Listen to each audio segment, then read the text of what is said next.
California. We are at 9 pips for What California. is Brayred doing in Missouri? I don't understand putting that much money into Louisiana. North Carolina going into the Republican This is one of the Conference. most stunning results in 270 Live history. Ladies and gentlemen, we are here live in Miami, Florida at the FTX Arena here. Riley, who is here as my analyst, will be joining us here to talk about this incredible matchup, Keegan versus Steven in the elimination bracket round 3. Riley, what can we expect from this matchup of two individuals who maybe have lost a game in this tournament, but are certainly still threats to win it all?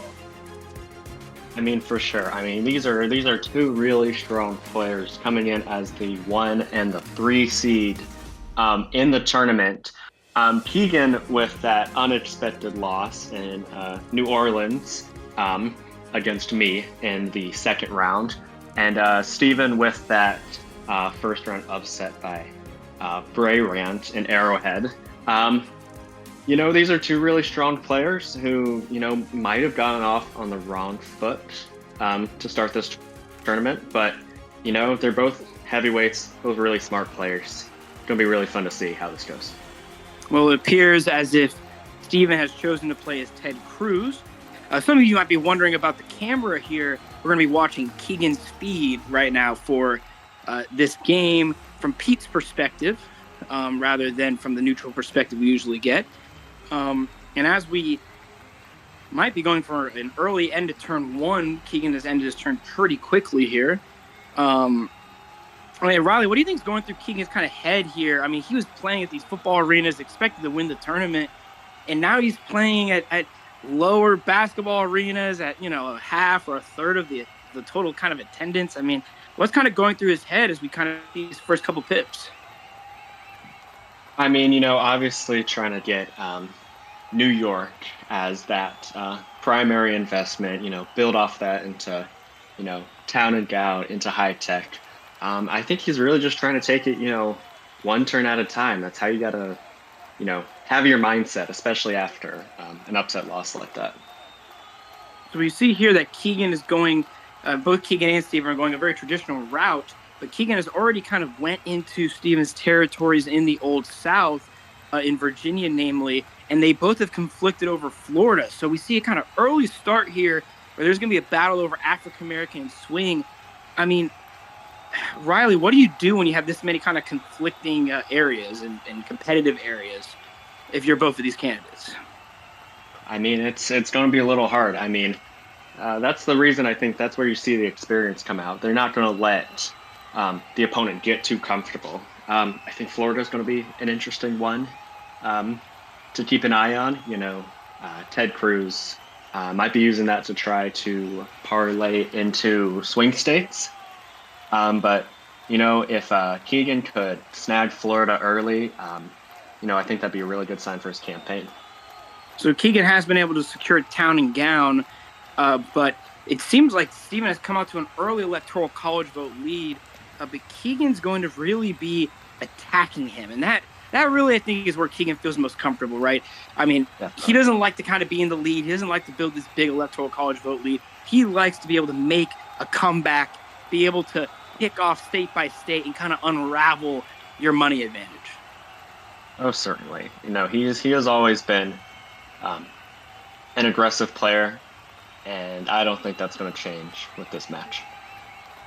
I mean, Keegan, what do you think the 270 Live community is going to feel if Keegan loses this game and gets upset and is out of the tournament? Remember, this is an elimination game. This is not just some friendly.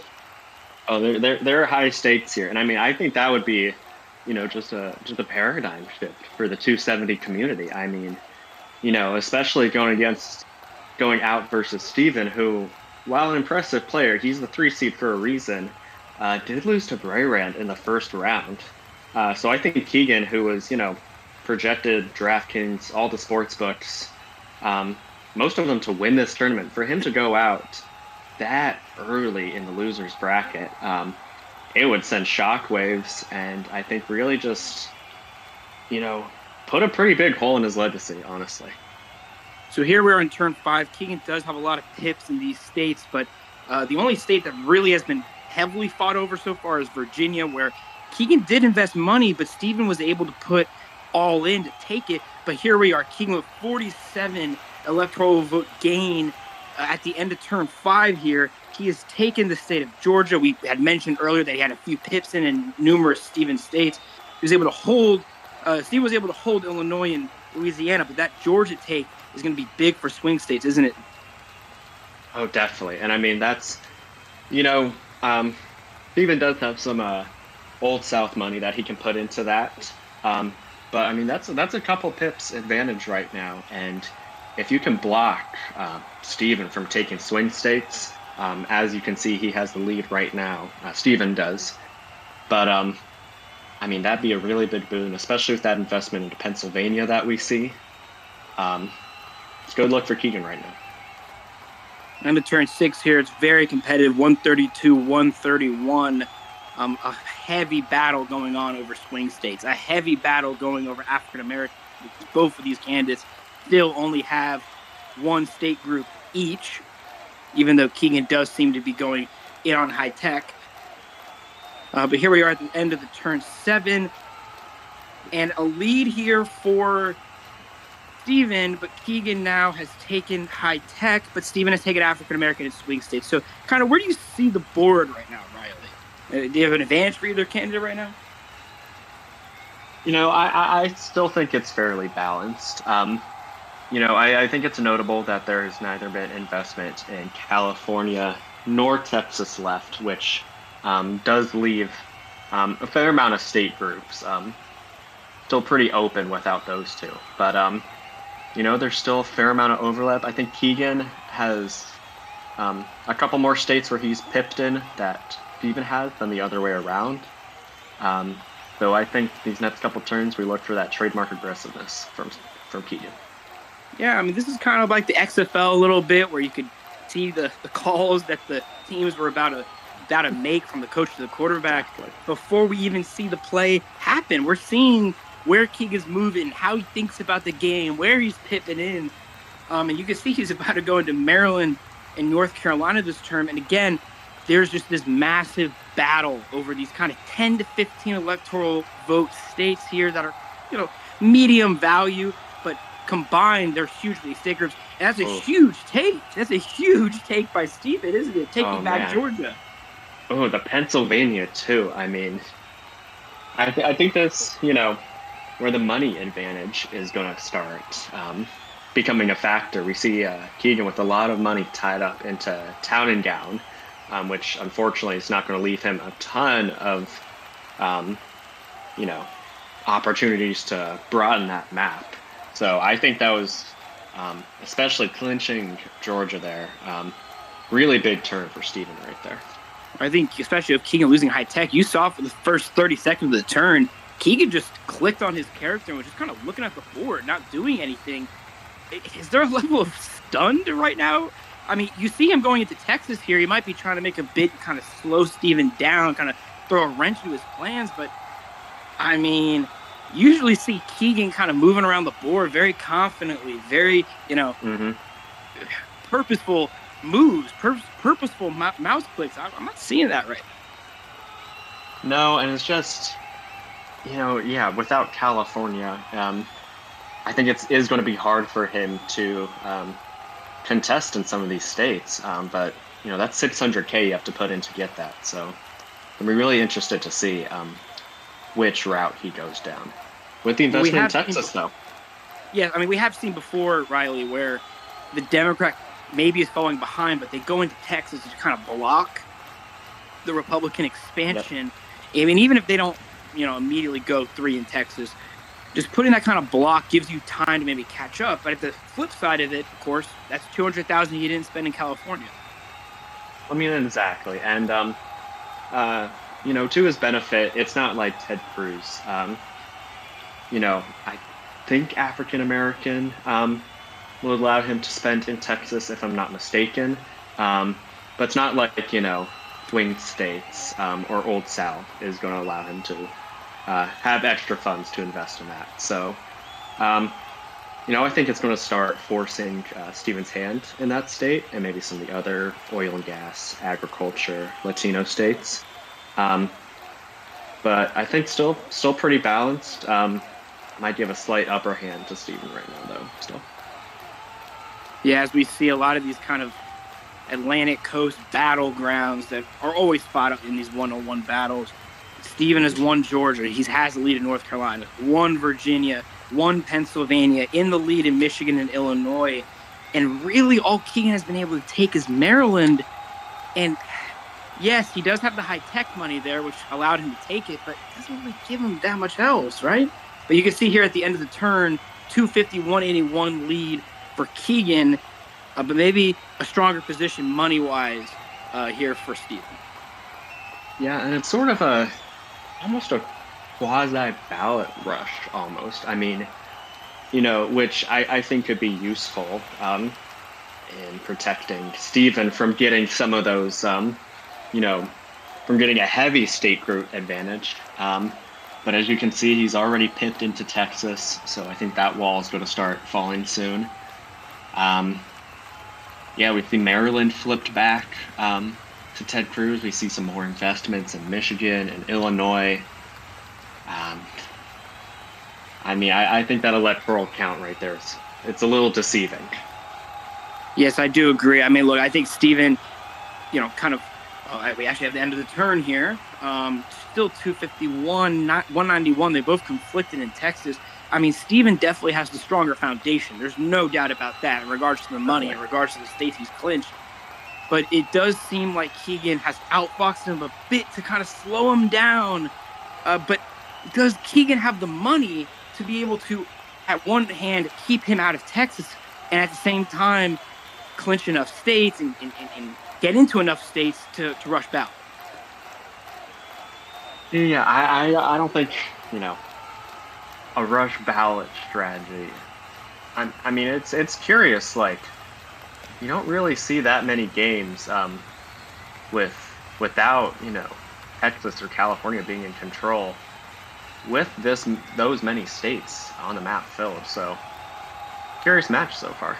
I mean, Riley, what choice does Keegan have other than ballot rushing and kind of playing this game in Texas? I mean, he has been soundly defeated in the kind of swing states and African American and stuff that usually is the big battleground. I mean, he has to kind of win through this kind of unorthodox way, but we do see a big move has happened in terms of Steven taking Texas. But is Steven going to have enough time to even reap the rewards of what money Texas might be able to give him? I mean, potentially. The only thing is, while we do see Keegan did pass that 270 mark, there's still just a lot of one pip states and a lot of the electoral votes that Steven has. A lot of those are protected. But I do think Keegan, for only having town and gown, I think he is doing what he can. Yes, I do think that the longer this game goes, and you see that Steven is just taking agriculture, but ballot is the next turn. Wow. We were talking about this potential for a ballot. Steven's just not in enough states. He's just not in enough states.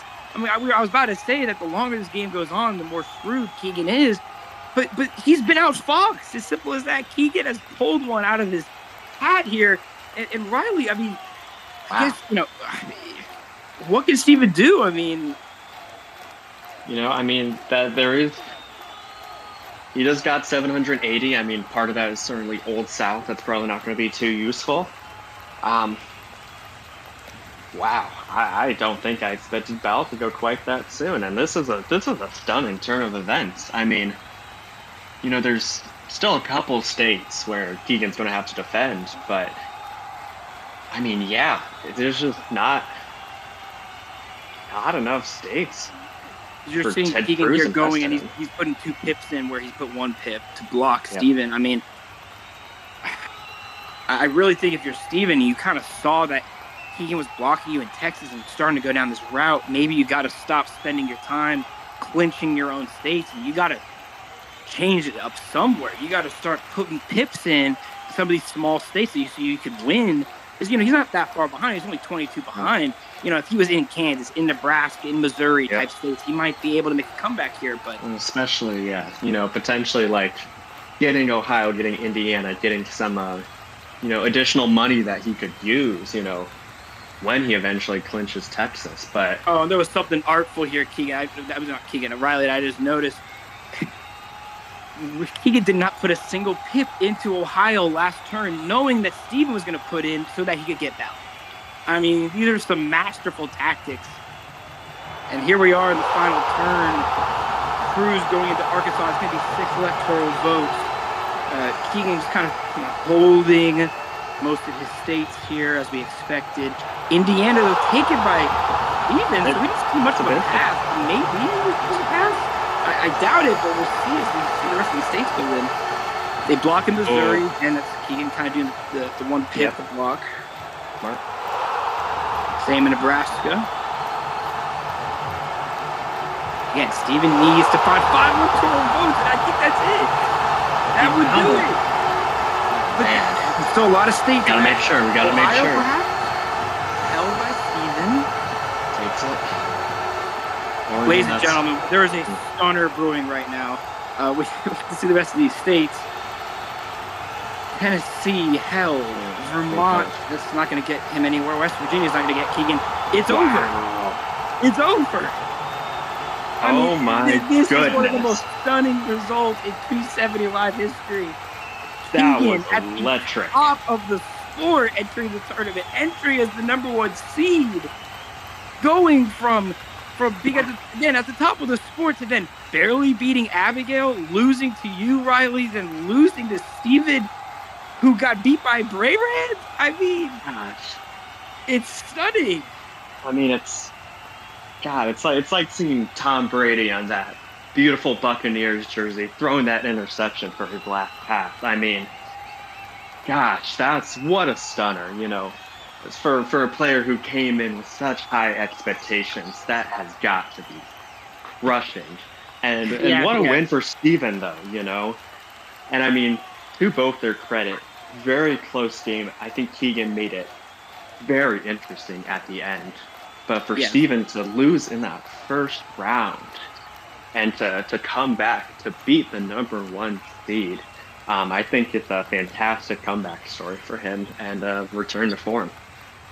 I absolutely agree. I mean, this was a masterful performance by Steven. Yet, even in defeat, Keegan at the end did show some moments of brilliance to keep it close in a game that he was pretty soundly defeated. Let's go actually down to the field.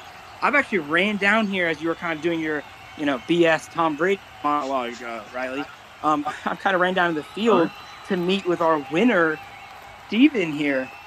Steven, I mean, what happened here? I mean, there's a huge crowd, of course. I mean, as you know, pretty much everyone in this 20,000 seat arena has stormed the court here. Can you hear me, Steven, through all this? Well, I can absolutely hear you, Ryan. That's wonderful. I mean, I'm sure you're dead focused right now, given what just happened. I mean, I have nothing to say. I mean, what happened? How'd this happen? Oh, it's amazing.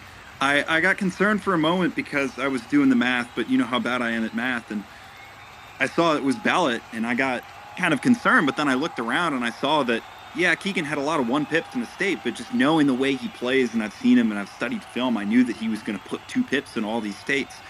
So I saw that there were a few states. There was Indiana, there was Nevada, there was Arkansas that we were either, I think he had the lead in those states, but I had either previously put in or had a pip, and he just didn't have the money to defend me in those states. And doing the math, I knew that if I just max those out and maybe try to pick off another 1 or 2, that I was going to end up on top. So I'm glad that happened. But,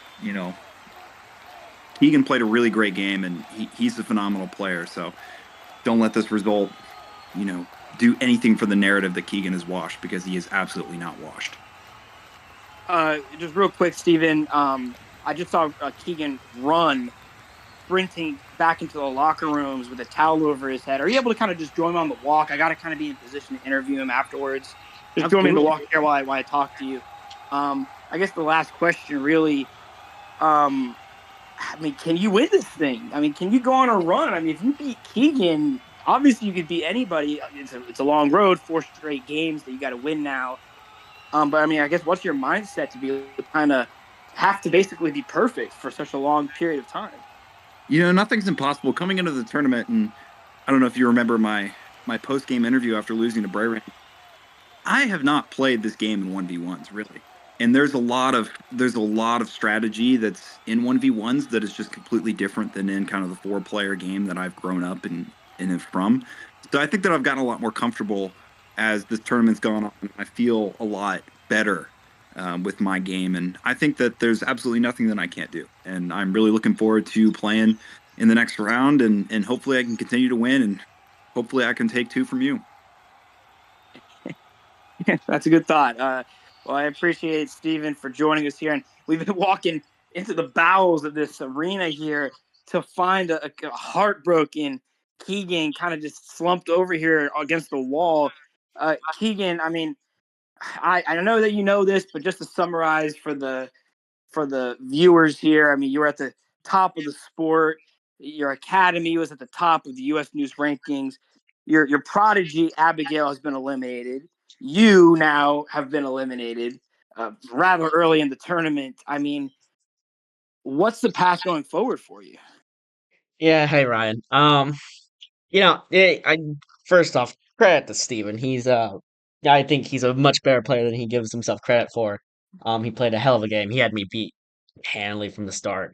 But no, it's just kind of a devastating loss. It just kind of something's been off from the start of this tournament, and so just gotta go into the off season, retool, reload, figure out what went wrong, workshop some new things. Um, it is what it is, and we'll just hopefully be ready for next time. I'm hoping this is, it's fitting. We're in Miami here. I feel um, strong comparisons between this and LeBron's 2011 championship series. So we'll see how it goes from here. Thank you, Keegan. And yet again, Keegan illustrating why LeBron James is the second best player of all time, given Okay. his finals defeat. Let's send it back up to Riley. Riley, sorry I can't get us, to finish here on the broadcast. I'm down here kind of with the rats and the sewage in the bowels of the stadium. If you could please send us off and conclude the broadcast. Well, again, just fantastic game by both our players. We wish Steven the best of luck in the rest of the tournament. But everybody, we hope you enjoyed this production of 270 Live. Thank you for tuning in. And as always, good night, Omaha.